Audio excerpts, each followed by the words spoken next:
Hi, my name's Rich Harrington, and welcome to another tip in our Photoshop for Video series. Today, I'd like to show you how to create custom black and white conversions. This can be useful for things like sepia tones or duotone effects, as well as nice, high contrast black and white images. Let's take a look at the new tool in Adobe Photoshop CS3. I'm currently browsing my images in Bridge, and I'm just going to open up a simple image here. Double click and we are inside of Adobe Photoshop. Let's press F to go full screen. And I'm going to go ahead and do a black and white conversion. Now, one of my favorite ways to do this is by using an adjustment layer. Let's just make this image a little bigger. And at the bottom of the layers palette, we can click and we can choose the black and white adjustment layer. Now this comes up, and essentially what's happening is that a black and white conversion is being performed based upon different color information.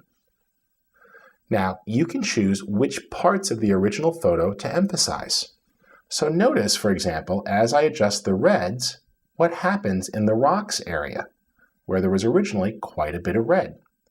Pulling this to the right emphasizes it by making it brighter, and to the left darkens it. So notice how those rocks are popping a little bit better now. On the other hand, we had a sky. So let's play with where that sky falls, blowing it out or making it a little higher contrast. There we go. Cyans will be tied into that sky, so it's worth tweaking those a little bit too. And then we could play with the magentas, which will also affect the rock area a bit. Let's bring the reds and yellows up a little. There we go. And notice we've done a custom conversion. Turn the preview off to toggle before and after. Now that works great, and it's an adjustment layer, so you can easily reuse this on another image.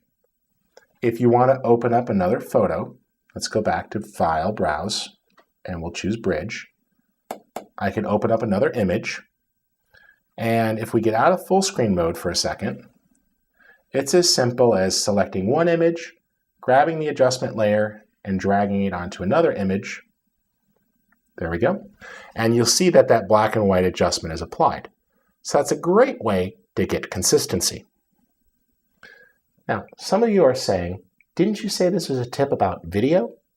It is. That whole front part is what we like to call a setup. Because you see now, we're going to take all of these techniques and apply them to a video clip right inside of Photoshop CS3. Now some of you might be thinking, what do you mean, video in CS3? If you haven't been paying attention, Adobe announced that Photoshop CS3 lets you open and modify video clips right within it. Let's see how. I'm going to go ahead back to Bridge for a second, and we'll choose File, Browse. And I'm just going to select this video clip here of this flower. It's a time-lapse clip provided to us by Artbeats. And I'm just going to go ahead and take it onto the Photoshop icon, and it opens. And in fact, while it looks like a regular Photoshop document, if you look closely here at the Layers palette, you'll see that there's a little video icon on the clip itself. Let's go ahead to the Windows menu and call up the Animation palette. And if we click Play, you'll see that over time this video clip does indeed play. That works well. I'll hit stop for a second. Let's go ahead and add that black and white adjustment layer back in. There we go. And we'll choose the black and white adjustment layer. And I'm going to play here with the balance of the colors. Notice we can emphasize the reds independently.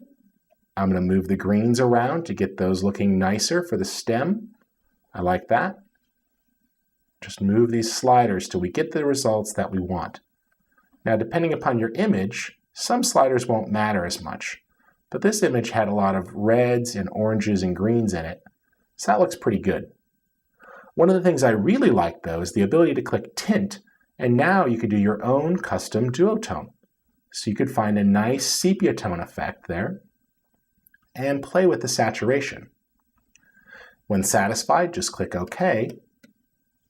And you'll see that that adjustment is actually applied to all frames of the video because it's an adjustment layer that's been placed above the video layer. Now you think this is great, so what do you do with it? Well, you got a couple of choices. You can go ahead and just save this as a Photoshop file, and if you bring it into a program like After Effects, it will import just fine as a moving clip. But if you want to send it to other programs like Adobe Premiere or perhaps video tools from other manufacturers, Photoshop has you covered as well. All you need to do is choose File, Export, Render Video. And this will bring up a render dialog box. This allows you to specify a destination for the file, give the file a name, as well as pick a file format such as QuickTime or AVI, depending upon your system. Pick a codec that matches your format. So if you wanted to, for example, we can go down to NTSC-DV or any other codec that we needed to use. Assign a quality, determine if you want progressive or interlaced. And then when you're all set, we can go ahead and click OK. Choose a document size. For example, this is currently 720 by 486 because that's the clip, but we can also change to any of our presets. Specify a range, such as all frames or only between a certain range. And then when you're all set, choose a frame rate and click Render. What Photoshop CS3 Extended is doing here is processing the video clip and turning it into a standalone video clip that you can use in any other program. Now, you will need Photoshop CS3 Extended in order to work with video, but that's the version of Photoshop that Adobe is putting in all of the video collection-oriented bundles. So if you've ordered Production Premium, you've got Photoshop CS3 Extended. It's a great tool to try out, and this really does a nice job of converting color images into black and white images. Thanks again for joining me. I'm your host, Rich Harrington, and feel free to subscribe to the Photoshop for Video podcast for free weekly tips on how to use Adobe Photoshop with your video applications. Plus, if you're looking for more info, I invite you to check out photoshopforvideo.com, where you'll find information about books and tutorial DVDs that I have to offer.